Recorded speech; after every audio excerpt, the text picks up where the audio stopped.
The journey to one life is an amazing collection of events and moments.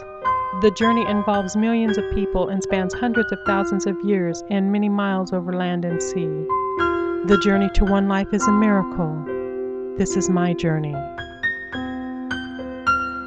As we travel through life, we learn of the vast changes our world has experienced since the beginning of time.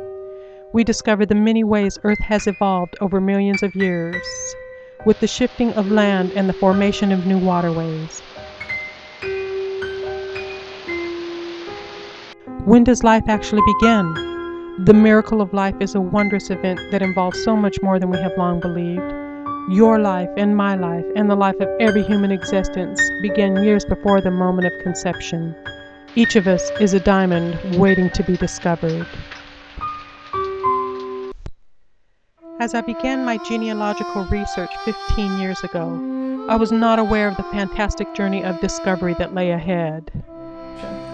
So my mom's been doing genealogy pretty much my whole life. She's done it since I was a kid.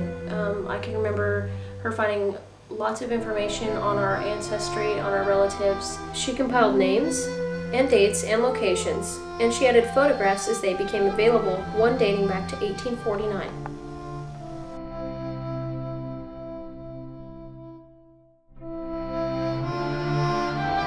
I studied wars of each era and envisioned my ancestors surviving such devastation. I researched weather, language, and clothing. Learning the history of our world brought me closer to the story of my family. Then one day it dawned on me. The information I was gathering was not just about my ancestors, it was about all of us. I began to contemplate the amazing historical events and miracles, and the coincidental moments involved in the creation of just one human being. I discovered that the journey to one life is very similar for each and every birth that takes place. Somehow, we have all traveled together on this wonderful journey of humanity. Somehow, we are all connected.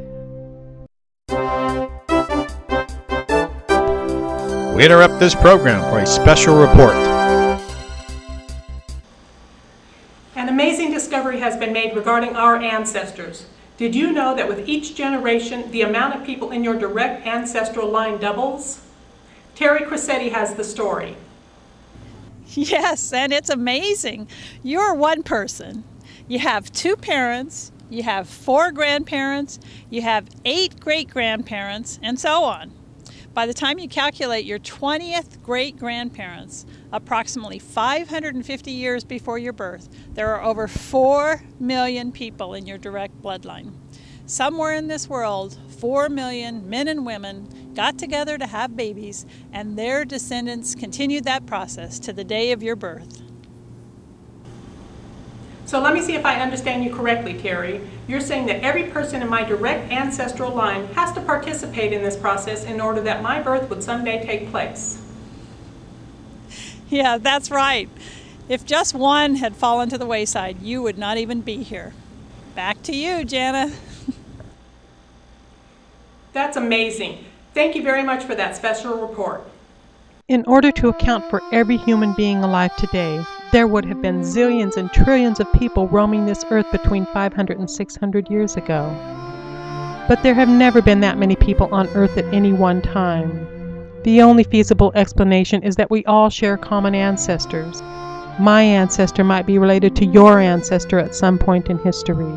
We had a very extended family member come to a family reunion we had recently, and it was a great opportunity for us to meet somebody that we didn't even know we were related to. One ancestral chart branches out on such a continual crisscrossing path. At some point it touches each of us. You and I may be related, and it doesn't matter your ethnicity. Through the advent of DNA, we are able to trace our ancestry using scientific proof. Not long ago, an African-American woman traced her genealogy and was matched with about 40 people in America who are her blood relatives. As the family gathered in celebration, they noticed something amazing. 1/3 of them were white. What? The earliest human existence was believed to be in East Africa 200,000 years ago, until recently, when the skull of a boy was found in West Africa dating back 1.5 million years. My family tree contains information for over 1,300 people. My path to discovery was paved with hills and valleys and roadblocks. Yet there were times I actually felt my ancestors guiding me on my journey, as if reaching across many oceans to light my way toward the answers. I'm glad that Janna does our family genealogy, because it's a nice and easy way for our family to get information, history about our family.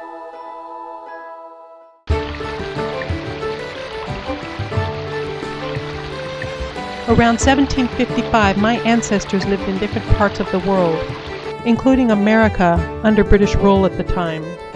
Travel was difficult, so most people set up house and did not venture far from home. Others followed their dreams of sailing to faraway lands to start new families. As we look into the past, it is clear our very existence truly is a collection of moments and milestones that began long before our birth.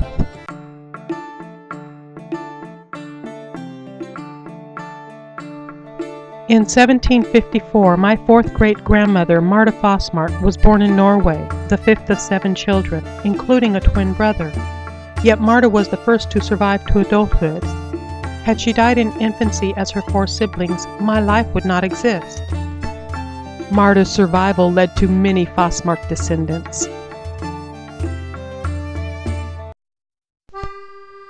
In 1748, my fourth great-grandfather, Moses de Graaf, a descendant of King Louis IX of France, was born in New York while under British rule. Mary Churchill would become his wife. My fourth great-grandparents, Stephen Lawrence and Rachel Dean, would lose their New York land to the taxation of the British Crown. Still, they remained in New York until the birth of their daughter, Rachel. In 1776, brave men gathered cautiously in Philadelphia to sign a powerful new document, the Declaration of Independence. Knowing they would be severely punished by British authorities if caught, they were frightened, yet they reached out their hands and carefully penned their names, declaring freedom from British rule.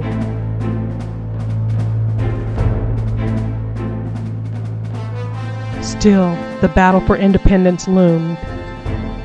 Several months into the war, as Moses de Graaf waited anxiously, his wife Mary was comforted during the birth of their first child.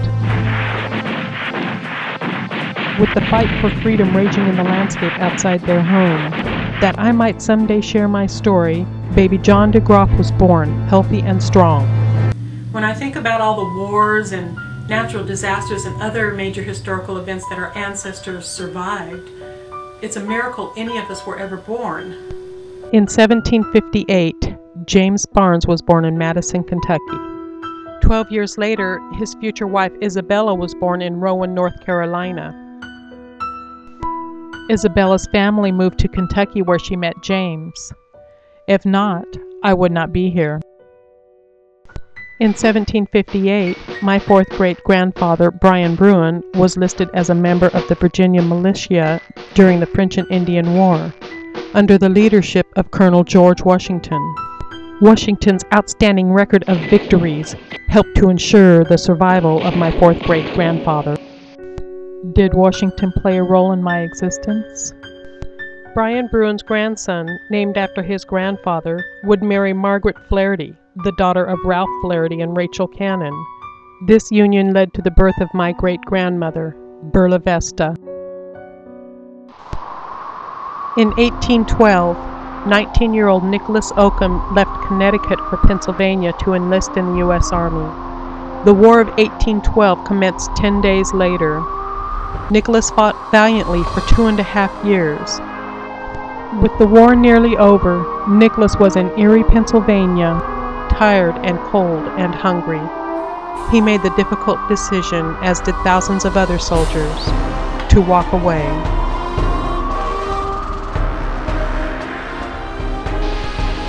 After walking for days, Nicholas made his way to New York, perhaps viewing the beauty of Niagara Falls before crossing into Canada.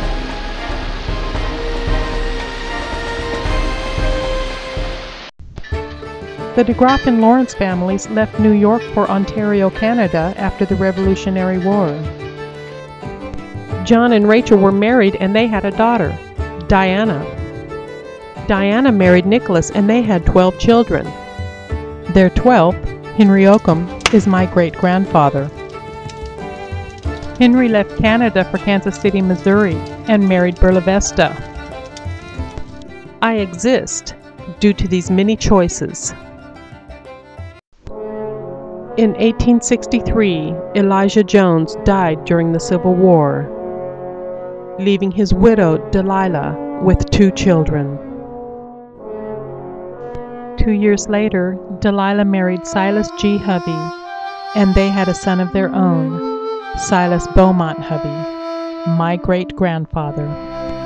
Silas married Martha Barnes, the great-granddaughter of James and Isabella.